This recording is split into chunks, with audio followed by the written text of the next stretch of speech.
باب 9 دھڑکتے دل کے ساتھ اس نے ایک ہاتھ میں ڈبی پکڑ کر دوسرے ہاتھ سے اس کا ڈھکن کھولا۔ اندر سیاہ مخمل پہ ایک چھوٹی سی فلیش ڈرائیو رکھی تھی۔ اس نے فلیش ڈرائیو اٹھا کر کھولی۔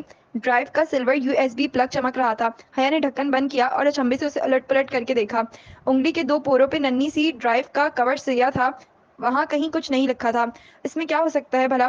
تصاویر، ڈاکیومنٹس، کتابیں؟ وہ نہیں جانتی تھی کہ اس کی میموری کتنی ہے، کیونکہ اس کے اوپر لکھا نہیں تھا، مگر یہ تو واضح تھا کہ اس میں دنیا جہاں کی چیزیں سما سکتی تھیں۔ اندر جو بھی تھا وہ تبھی کھلتا جب وہ اسے کمپیوٹر سے جوڑتی، اور کمپیوٹر ڈی جے کو خراج دیتے ہوئے وہ لیپ ٹاپ اپنے پاس نہیں رکھ سکی تھی۔ اب اس میں جو بھی تھا وہ اسے گھر پہنچ کر ہی دیکھ سکتی تھی۔ اس نے فلیش ڈرائیو واپس ڈبیا میں ڈالی اور احتیاط سے پرس کے اندرونی خانے میں رکھ دی۔ یہ قیمتی چیز تھی اور اسے اس کی حفاظت کرنی تھی۔ حیا نے سر سیٹ کی پشت سے ٹکا دیا اور جلتی آنکھیں موند لیں۔ صبح کے اوقات اور اس کا ہنگامہ خیز فیصلہ و تیاری نے اسے تھکا دیا تھا۔ بخار، سردرد، تھکان، اس سب کی تکلیف اس تکلیف سے کہیں چھوٹی تھی جو آج جہان نے اسے دی تھی۔ وہ کچھ بھی یاد نہیں کرنا چاہتی تھی، مگر تمام اوقات امٹ امٹ کر آنکھوں کے سامنے چلتے نظر آ رہے تھے۔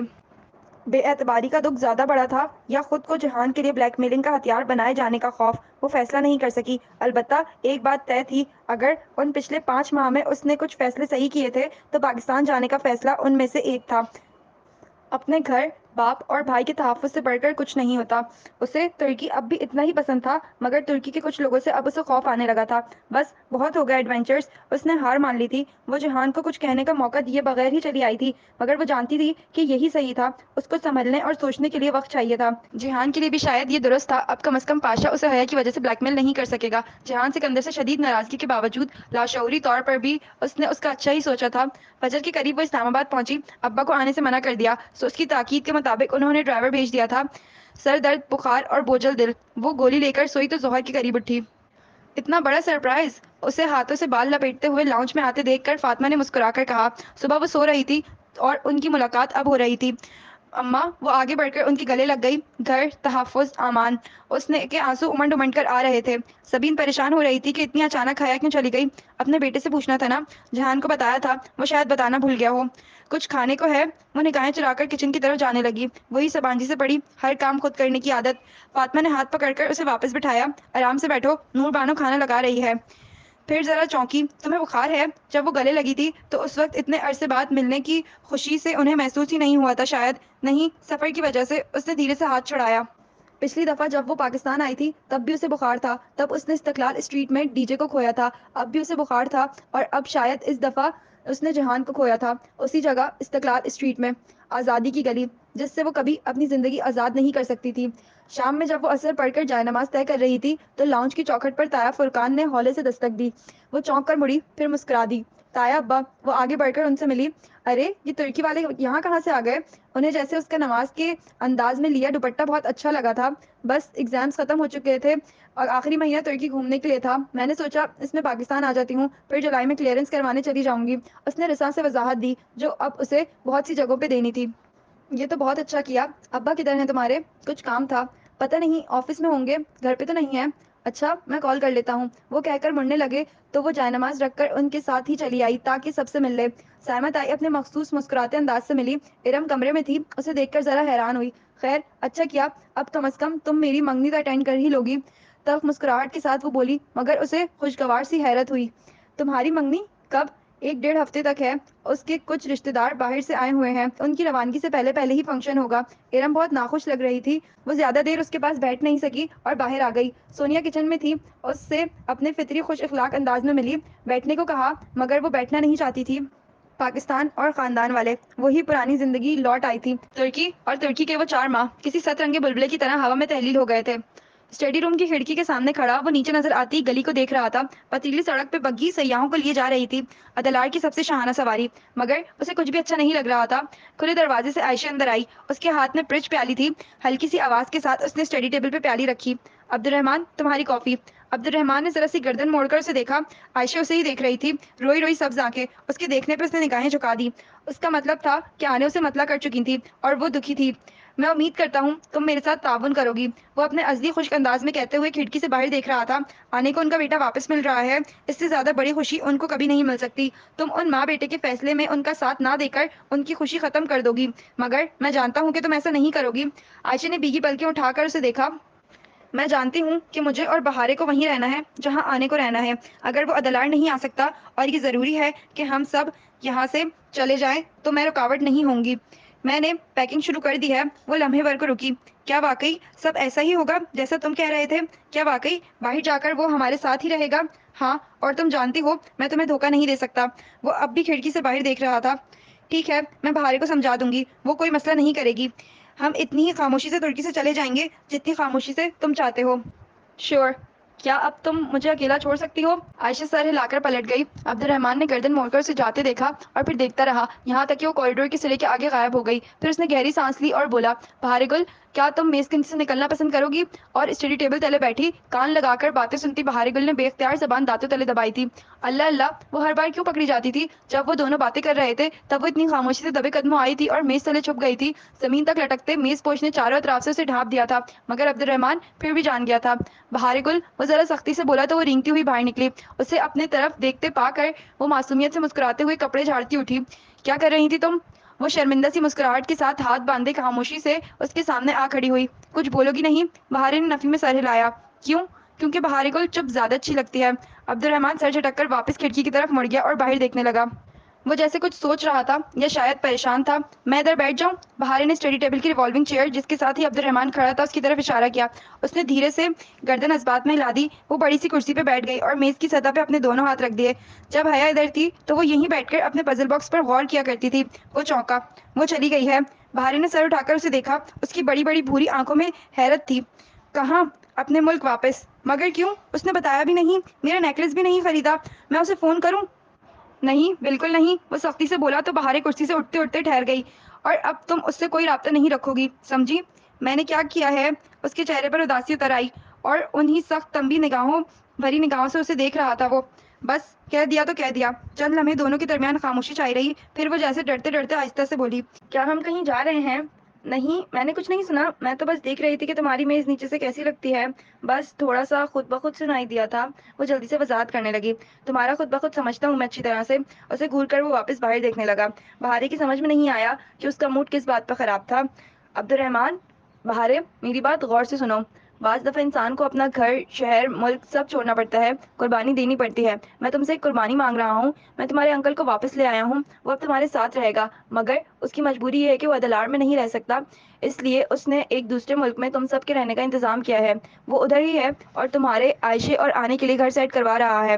اسی ہفتے تم لوگ ادھر چلے جاؤ گے. اور پلیز نہ روگی، نہ شور ڈالو گی اور نہ ہی تم مجھے تنگ کرو گی. تم عدلار چھوڑ دو گی اور میرے خلاف جانے کی ضد نہیں کرو گی، سمجھی؟ وہ باہر دیکھتے ہوئے بے لچک سرد انداز میں کہتا گیا. بہارے کا چہرہ بجھتا چلا گیا. یہ رہا تمہارا پاسپورٹ. اس نے کوٹ کی اندرونی جیب سے ایک ننھی سی کتاب نکال کر بہارے کو تھمائی. بہارے نے بے دلی سے اسے کھولا. اندر اس کی تصویر لگی ہوئی تھی. ہم یہاں کیوں نہیں رہ سکتے؟ سوال نہیں کرو گی تم، سنا تم نے؟ بہارے کا سر مزید جھک گیا. وہ پسمردگی سے پاسپورٹ کی صفحے پلٹ رہی تھی. ایک جگہ وہ ٹھہر سی گئی. وہ نہ پاسپورٹ کے رنگ کو دیکھ رہی تھی نہ ہی دوسری تفصیلات کو. وہ صرف ان دو حروف کو پڑھ رہی تھی جو وہاں نمایاں کر کے لکھے تھے، حنا کریم. عبد الرحمن، غلطی ہو گئی ہے. میرا نام غلط لکھ دیا ہے. حنا کریم یہ تو میرا نام نہیں ہے. وہ حیرت اور الجھن سے نفی میں سر ہلانے لگی. اب یہی تمہارا نام ہے؟ بہارے حیرت زدہ رہ گئی. کبھی وہ اس پاسپورٹ کو دیکھتی تو کبھی عبد الرحمن کے بے تاثر چہرے کو. اسے کچھ بھی سمجھ میں نہیں آ رہا تھا. اور ایک آخری بات. وہ اس کی طرف مڑا اور سابقہ انداز میں بولا، میں تمہارے ساتھ نہیں جاؤں گا. سفید محل، عدلار، ترکی، اپنا نام، شناخت، بہارے گل ہر چیز چھوڑ سکتی تھی، مگر اس آخری بات نے تو اس کی سانس ہی روک دی تھی. وہ ٹکر ٹکر عبد الرحمن کا چہرہ دیکھنے لگی. تم ہمارے ساتھ نہیں رہو گے؟ نہیں. اور تم کوئی رونا نہیں ڈالو گی؟ مگر تم ہمیں ایسے نہیں چھوڑ سکتے. تمہیں میری ضرورت ہے. اس کی آنکھیں بھیگ گئیں. اوہ کم آن، مجھے تمہاری بالکل بھی ضرورت نہیں ہے. وہ برہمی سے کہتے ہوئے مڑا اور باہر نکل گیا. بہارے کو اپنے اندر سے ایک آواز آئی تھی جیسے مرمرہ کے پانی میں پتھر پھینکنے کی ہوتی ہے، جیسے دل ٹوٹنے کی ہوتی ہے. آنسو لڑیوں کی صورت اس کے رخساروں پہ گرنے لگے. عبد الرحمن کو اس کی ضرورت تھی، تبھی تو اس نے اس سے وعدہ لیا تھا کہ اگر وہ مر گیا تو بہارے اسے جنازہ دے گی اور اس کا ساتھ کبھی نہیں چھوڑے گی. چاہے پورا ترکی اسے چھوڑ دے، بہارے گل اسے کبھی نہیں چھوڑے گی. اس نے اپنی کمر سے بندے گلابی پرس کو کھولا اور پاسپورٹ اس میں ڈال دیا. پھر وہ کرسی سے اتری اور دبے قدموں میز کے نیچے چلی آئی. چاروں طرف سے گرتے میز پوش نے پھر اسے ڈھک دیا تھا. وہ لکڑی کی ٹانگ سے سر ٹکائے بیٹھی ہولے ہولے سے سکنے لگی. وہ سب کچھ چھوڑ سکتی تھی مگر عبد الرحمن کو نہیں. پھر اب کیوں؟ آنسو اس کی گردن سے پھسلتے ہوئے فراک کے کالر میں جذب ہو رہے تھے. اس نے دیکھنا چاہا کہ میز نیچے سے کیسی لگتی ہے، مگر وہ اسے دھندلی ہی دکھائی دی.